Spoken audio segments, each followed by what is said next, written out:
അസ്സലാമു അലൈക്കും വറഹ്മത്തുള്ളാഹി തആല വബറകാതുഹു. ഇന്ന് നമ്മൾ ചർച്ച ചെയ്യാൻ പോകുന്നത് 2ാം ക്ലാസ്സിൻ്റെ ഫിഖ്ഹ് എന്ന വിഷയത്തിൽ മുൻ വർഷങ്ങളിൽ വന്ന പാദവാർഷിക പരീക്ഷയുടെ ചോദ്യപേപ്പറാണ്. ഇൻഷാ അല്ലാഹ് ആദ്യത്തേത് നമുക്ക് നോക്കാം. ഒന്നാമത്തത് ഫർള് നിസ്കാരങ്ങളുടെ പേരെഴുതാം. അപ്പോൾ താഴെ 5 നിസ്കാരങ്ങളുടെ എഴുതാനുള്ള ഭാഗം കൊടുത്തിട്ടുണ്ട്. അപ്പോൾ ഓരോന്നിലും ഓരോ നിസ്കാരത്തിൻ്റെ പേരെഴുതാനാണ് പറയുന്നത്. അപ്പോൾ ഫർള് നിസ്കാരങ്ങളുടെ പേരെഴുതാം. അപ്പോൾ ഒന്നാമത്തേത് നോക്കാം. ഒന്നാമത്തത് ലുഹർ, രണ്ടാമത്തത് അസ്ർ, മൂന്നാമത്തത് മഗ്രിബ്, നാലാമത്തത് ഇശാ, അഞ്ചാമത്തത് സുബ്ഹ്. ഒന്നുകൂടെ നോക്കാം. ലുഹർ, അസ്ർ, മഗ്രിബ്, ഇശാ, സുബ്ഹ്. ഇനി രണ്ടാമത്തത് വ്യക്തമാക്കാം. ഇപ്പോൾ താഴെ 3 ചോദ്യങ്ങൾ നൽകിയിട്ടുണ്ട്.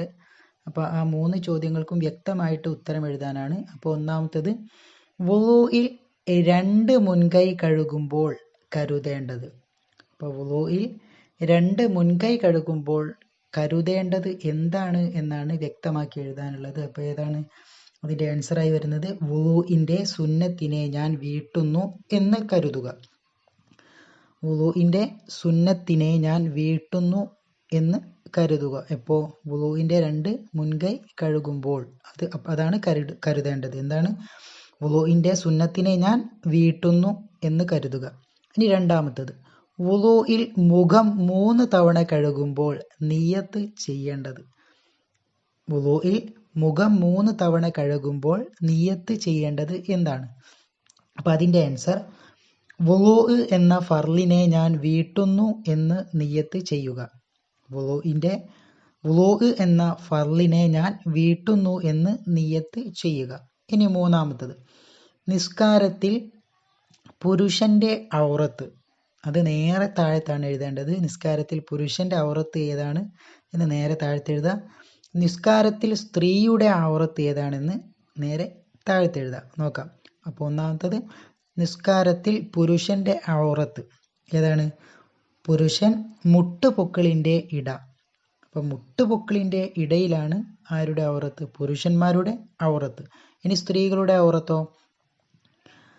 നിസ്കാരത്തിൽ സ്ത്രീകളുടെ ഔറത്ത് കൈയും, സ്ത്രീകളുടേത് മുഖവും 2 മുൻകൈയും അല്ലാത്തത് മുഴുവൻ എന്താക്കണം? നിസ്കാരത്തിൽ മറയ്ക്കണം.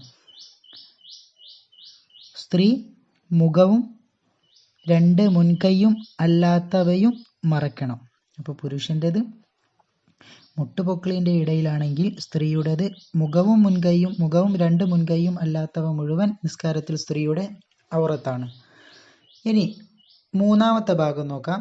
നമുക്ക് അർത്ഥം എഴുതാം. അഷ്ഹദു അല്ലാ ഇലാഹ ഇല്ലല്ലാഹ്. അഷ്ഹദു അല്ലാ ഇലാഹ ഇല്ലല്ലാഹ് എന്നതിൻ്റെ അർത്ഥമാണ് എഴുതാൻ പറഞ്ഞത്. അപ്പോൾ നമ്മൾ ബാങ്ക് കൊടുക്കുമ്പോൾ ഒക്കെ കേൾക്കുന്ന ഒരു വാക്കാണ് അഷ്ഹദു അല്ലാ ഇലാഹ ഇല്ലല്ലാഹ്, അഷ്ഹദു അന്ന മുഹമ്മദ് റസൂലുള്ളാഹ് എന്നൊക്കെ അല്ലേ. അപ്പം ഇതിൽ അഷ്ഹദു അല്ലാ ഇലാഹ ഇല്ലല്ലാഹ് എന്നതിൻ്റെ അർത്ഥമാണ് എഴുതാനുള്ളത്. അതിൻ്റെ അർത്ഥം ആരാധനക്ക് അർഹൻ അല്ലാഹു അല്ലാതെ മറ്റാരുമില്ലെന്ന് ഞാൻ മനസ്സിൽ ഉറപ്പിച്ച് നാവ് കൊണ്ട് വെളിവാക്കി പറയുന്നു.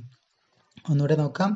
ആരാധനക്ക് അർഹൻ അല്ലാഹു അല്ലാതെ മറ്റാരുമില്ലെന്ന് ഞാൻ മനസ്സിൽ ഉറപ്പിച്ച് നാവ് കൊണ്ട് വെളിവാക്കി പറയുന്നു. ഇനി നാലാമത്തെ ഭാഗം കള്ളികളിൽ നമുക്ക് എഴുതാം. അപ്പോൾ 1, 2, 3, 4, 5 കള്ളികളുണ്ട്. അപ്പോൾ 5 കള്ളികളും എഴുതാനുള്ളത് എന്താണ്? നജസ്സുകളാണ്. അപ്പോൾ നമ്മൾ നജസ്സുകൾ പഠിച്ചിട്ടുണ്ട്. അപ്പോൾ ആ നജസ്സുകൾ മാത്രമാണ് ആ കള്ളിയിൽ എഴുതേണ്ടത്. 5 എണ്ണം. ഒന്നാമത്തത് നോക്കാം നജസ്സുകൾ. അതിൽ ഒന്നാമത്തേത് മലം, രണ്ടാമത്തെ കള്ളിയിൽ മൂത്രം, മൂന്നാമത്തെ കള്ളിയിൽ രക്തം, നാലാമത്തെ കള്ളിയിൽ ഛലം, അഞ്ചാമത്തെ കള്ളിയിൽ ഛർദിച്ചത്. അപ്പം 5 എണ്ണം മാത്രം എഴുതാനുള്ളൂ. 1 മലം, മൂത്രം, രക്തം, ഛലം, ഛർദിച്ചത്. അപ്പോൾ ഓരോന്നും ആ കള്ളിയിലായിട്ട് എഴുതുക. ഒരു കള്ളിയിൽ 1 മാത്രം എഴുതിയാൽ മതി. ഇനി 5ാമത്തെ ഭാഗം ബ്രാക്കറ്റിൽ നിന്നും യോജിച്ചവ ചേർക്കാം. അപ്പോൾ ഈ താഴെ കൊടുത്തതിനോട് യോജിച്ചത് ആ ബ്രാക്കറ്റിലുണ്ട്. അതെടുത്ത് എഴുതാനാണ്. ഓരോന്നിനോട് യോജിച്ച സ്ഥാനത്ത് എടുത്ത് എഴുതാനാണ്. ഒന്നാമത്തെ നോക്കാം. മക്കയിലുള്ള കഅബ. അപ്പോൾ അത് രക്ഷിതാവ് എന്നാണോ അല്ലെങ്കിൽ നമ്മുടെ ഖിബില എന്നാണോ അല്ലെങ്കിൽ മുസ്ലിംകൾ എന്നാണോ, അല്ലെങ്കിൽ കാലുകൾ എന്നാണോ, അല്ലെങ്കിൽ ചെവി രണ്ടും എന്നാണോ? അപ്പോൾ ഒന്നാമത്തെ എന്താണ്? മക്കയിലുള്ള കഅബ. അതിന് കറക്റ്റ് ആൻസറായി വരുന്നത്, അതിനോട് യോജിച്ചത് നമ്മുടെ ഖിബില. അപ്പോൾ കൂട്ടി വായിക്കുമ്പോൾ മക്കയിലുള്ള കഅബ നമ്മുടെ ഖിബില. രണ്ടാമത്തത് അള്ളാഹു നമുക്ക് നൽകിയ പേര്. അള്ളാഹു നമുക്ക് നൽകിയ പേര് എന്താണ്? മുസ്ലിംകൾ. മുസ്ലിംകൾ എന്നാണ് അള്ളാഹു നമുക്ക് നൽകിയ പേര്. അപ്പോൾ രണ്ടാമത്തെ ഭാഗത്ത് വരേണ്ടത് മുസ്ലിംകൾ. 3, വുളൂഇൽ ഒന്നിച്ചു 3 തവണ തടവണം. ഒന്നിച്ച് ഒരേ സമയം വുളൂഇൽ ഒന്നിച്ചു 3 തവണ തടവേണ്ട ഒരു അവയവം മേലെ കൊടുക്കുന്നുണ്ട്. അത് ഏതാണ് എന്നാണ്. ഏതാണ്? കാലുകളാണോ അല്ലെങ്കിൽ ചെവി രണ്ടുമാണോ? ഏതാണ്? ചെവി അല്ലേ? അപ്പം ചെവി രണ്ടുമാണ് വുളൂഇൽ ഒന്നിച്ച് 3 തവണ തടവേണ്ടത്. അവിടെ വേണ്ടത് ചെവി രണ്ടും. ഇനി നാലാമത്തത് 7 വയസ്സായ കുട്ടികളോട് നിസ്കരിക്കാൻ കൽപ്പിക്കണം. ആരാണ് കൽപ്പിക്കേണ്ടത്? 7 വയസ്സായ കുട്ടികളോട് നിസ്കരിക്കാൻ കൽപ്പിക്കണം. രക്ഷിതാവ്. അവിടെ വേണ്ടത് എന്താണ്? രക്ഷിതാവ്. അപ്പം രക്ഷിതാവാണ് 7 വയസ്സായാൽ കുട്ടികളോട് നിസ്കരിക്കാൻ കൽപ്പിക്കേണ്ടത്. ഇനി ഏറ്റവും അവസാനത്തത് വുളൂഇൽ ഞെരിയാണികൾ ഉൾപ്പെടെ 3 തവണ കഴുകണം. വുളൂഇൽ ഞെരിയാണികൾ ഉൾപ്പെടെ 3 തവണ കഴുകണം. ആ ഒരു അവയവം മേലെ കൊടുത്തിട്ടുണ്ട്. ആ ബ്രാക്കറ്റിൽ നിന്നും എടുത്തെഴുതാനാണ്. അതേതാണ്? കാലുകളാണ്. കാലുകൾ വുളൂഇൽ ഞെരിയാണികൾ ഉൾപ്പെടെ 3 തവണ എന്താക്കണം? കഴുകണം. ഇനി ഉത്തരം എഴുതാം. ആറാമത്തതാണ് 5 നേരത്തെ നിസ്കാരം നിർബന്ധമാണ് ആർക്ക്? അപ്പം 5 നേരത്തെ നിസ്കാരം നിർബന്ധമാണ് ആർക്ക്? അതാണ് എഴുതാനുള്ളത്. അതിൻ്റെ ആൻസറായി വരുന്നത് പ്രായപൂർത്തിയും ബുദ്ധിയും ശുദ്ധിയും ഉള്ള എല്ലാ മുസ്ലിമിനും 5 നേരത്തെ നിസ്കാരം നിർബന്ധമാണ്. ഒന്നുകൂടെ നോക്കാം.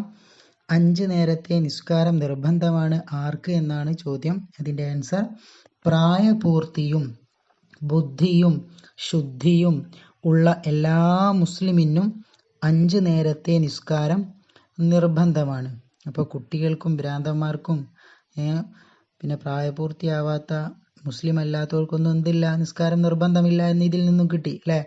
ഇനി ഏറ്റവും അവസാനത്തത് 7ാമത്തത് എണ്ണം എഴുതാം. അപ്പോൾ താഴെ 2 ചോദ്യം കൊടുത്തിട്ടുണ്ട്. അപ്പം അതിൻ്റെ എണ്ണമാണ് നമ്മൾ എഴുതേണ്ടത്. ഒന്നാമത്തെ എന്താണ്? നിസ്കാരത്തിൻ്റെ ഷർത്തുകൾ. ഷർത്തുകളുടെ എണ്ണം എത്രയാണ്? അവ 5 ആകുന്നു എന്നൊക്കെ നമ്മൾ പഠിച്ചിട്ടുണ്ടല്ലേ? അപ്പോൾ അവിടെ എന്ത് എഴുതിയാൽ മതി? എണ്ണം മാത്രം എഴുതിയാൽ മതി. 5.